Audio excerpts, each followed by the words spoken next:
San Nicolas is known for its tagline, Tiktikem na lagda, uray ikam ti Granada, pipulus mageba. These are the culture that we are going to share with you. First is our geographical location. Second is our festival. And third is the food that people patronizes here in San Nicolas. Fourth is the material culture or local industry. And last but definitely not the least is the unique subsistence economy. Geographical location. San Nicolas is the second-class municipality in the province of Ilocos Norte, Philippines. This municipality is divided into 24 barangays. San Nicolas is 400 kilometers from Metro Manila and 3 kilometers from Laoag City, the provincial capital.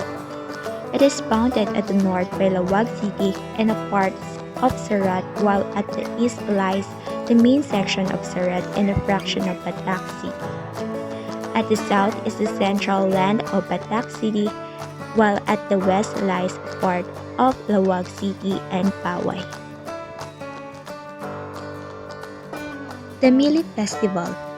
Residents are paying tribute to their ancient craft of terracotta pottery, or the Mili, through a month-long celebration of dances, exhibits, sport competitions, and showcase of talents. The Mili Festival was institutionalized when the community saw the need to revive and preserve its traditional occupation of pottery that dates back to the turn of the 19th century. Foods. In San Nicolas, bagnet and cornic are the trademark of Ilocano gastronomy. Bagnet is the trademark of Ilocano gastronomy. This pork slab, deep fried, will satisfy our taste buds. It is perfect for special occasions such as Noche Buena and New Year. This can be chopped into bite size and served along with different sauces. This is known in San Nicolas because of its real tasty. Cornic. Cornic is an Ilocano deep-fried crunchy puff corn nut snack. It is most commonly garlic flavored but can also come in a variety of other flavors. It is traditionally made with glutinous corn. Cornic is traditionally seasoned with salt and toasted garlic. Pottery. Pottery presents excellent materials for archaeological understanding since it has become one of the most important and highly interesting artifacts for archaeologists and prehistorians to study. Pottery have a big impact to San Nicoleños when it comes to their livelihood. Let's go with the unique subsistence economy of San Nicolas, Ilocos Norte, which is the panagdamili and the panagdapil. Panagdamili. Panagdamili or pottery is not just an art. It is passion with so much dedication. It is not just a livelihood out of clay and hardened by heat, but a tradition that has been passed to generations. Pottery is a functional art that needs so much discipline, patience, and perfection. For others, it is a type of art that has long been and will soon be forgotten. But to us nga, agdamdamili, it is a legacy of our mothers. Panagdamili is similar to raising one's child. You need to give love and care and so much enthusiasm, and it will turn out to be a good product. Panagdapil. Panagdapil is an arduous task. Some delightful snacks made from banana shoots, papaya strips, young coconut strips candied in the banal called kalti are served with other sweet delicacies. It is a merry-making time where the farmers may even drink to a toast of basi, as sweet smell hangs in the air. The dapilan is a wooden sugar mill made of sagat or molasses, composed of two cylindrical mills for extracting out the juice of the sugar cane. The dapilan is powered by a circular motion of a carabao hitched at the end of a log attached to the mill.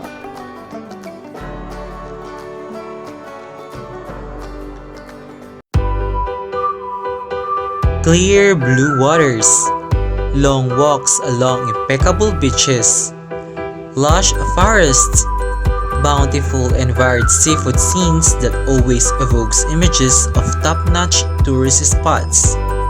These are just some few words to describe what our town can offer. Claveria, Cagayan. Claveria is widely acknowledged as the coastal paradise of the north because of its scenic sea and refreshing breeze coming from the ocean. Our town is located in the northwestern tip of Luzon. It is the second town right after Santa Praxedes, Cagayan, which is considered as a gateway to Ilocos region. More so, our town has 13.16 kilometer stretch of coastline with 14 coastal barangays out of 41 barangays, while its land area is 19,480 hectares.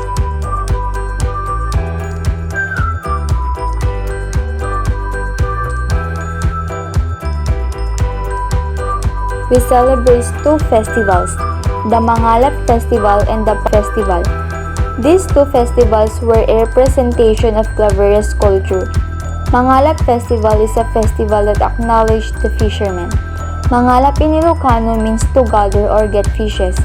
It is one of the culture that Claverianos have since a lot of people are living near shores.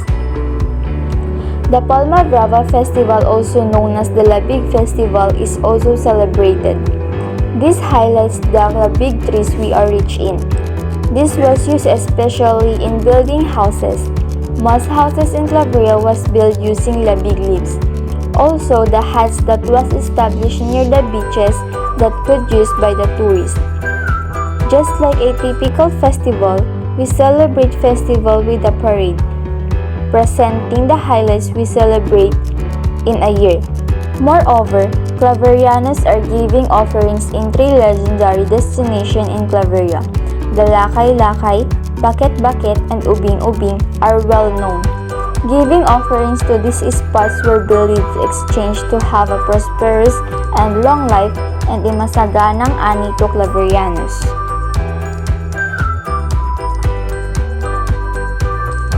On the other hand, Claverianos are also known for the kakanin such as the cassava, bibingka, and inupig, which were popularized through the shop of John Fels in Agbayani that has their respective outlet shops in the Ilocos region. These delicacies are perfect for pasalubong and in any occasions. However, Claveriano's signature food is the ubod or the ubog in Ilocano. Ubog can be get from labig or coconut tree. This can be cooked in boiled, sautéed, and perfectly paired with kamatis, bagoong, lasuna, or widely known as the KBL. This food has a bittersweet taste and it is a must-try food in Claveria. Since Claveria is rich in nature, we use this gift of nature to create recyclable materials. The trees such as labig and coconut are very useful in building houses. Women were using their skills in weaving and enabled them to create baskets, hats, bilao, and other products using the useful parts of labig and coconut trees. Also, out of these trees, we are able to make virgin coconut oil that could use for cooking and for hair care essentials. It is indeed that out of these trees, we can make products that is essential and benefits the whole community. Moreover, aside from this gift of nature, we have also a material culture that is people's handmade. First are the infrastructure such as our church, the St. Joseph Parish Church, since Claverianos are devoted to go to churches. We have also the Claveria Boulevard and Claveria Fish Ports, which people also call Pantalan, a place where fishermen can drop their nakalap. Second are the arts we have, especially the portrait of the father of Claveria, Mr. Narciso Claveria, and murals of our legendary laks, the Lakay-Lakay, Baket-Baket, and Ubing-Ubing. Lastly, we have the most used park in town for fitness and programs and activities, which is our Rizal Park.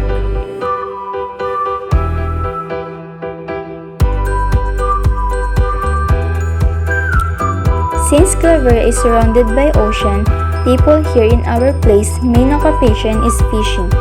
We usually call it as daklis and agsigay. Every summer, fishermen were busy preparing their fishing boats in order for them to use when they sail. If you would visit the beaches in Claveria, you would notice the uncountable number of boats in the seashores. Claveria is wealthy in terms of body of water. We have beach and rivers, or what we call karayan.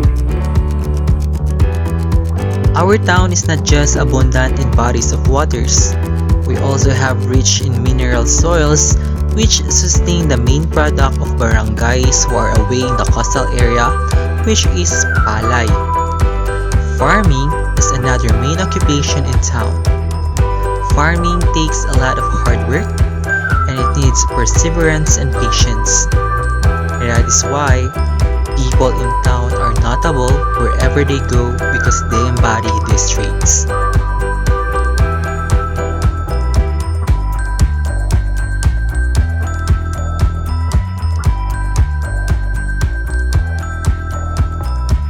Indeed, Claveria is truly a paradise, a town that you must visit not just because of its rich culture, but the kind-hearted people living on it.